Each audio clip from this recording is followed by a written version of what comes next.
की प्रचंड बहुमत की ओर। सीमांचल में एनडीए 24 में से 13 सीटों पर आगे है।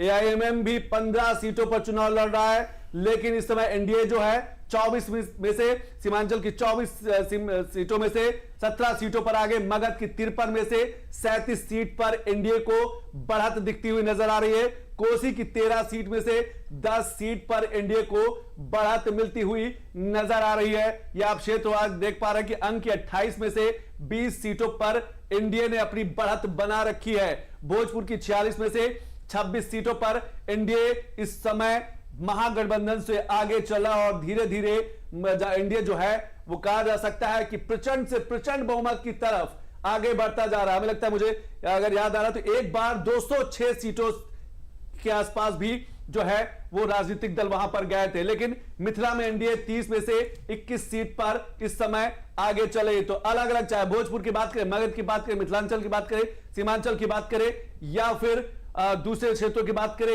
एनडीए तेजी से आगे बढ़ती हुई नजर आ रही है। अभी वक्त हो चला है एक छोटे से ब्रेक का। ब्रेक के बाद जब वापस आएंगे कुछ और सीटों का बड़ा विश्लेषण, क्योंकि ये जो रुझान है अब धीरे धीरे परिणामों में बदलते जाएंगे।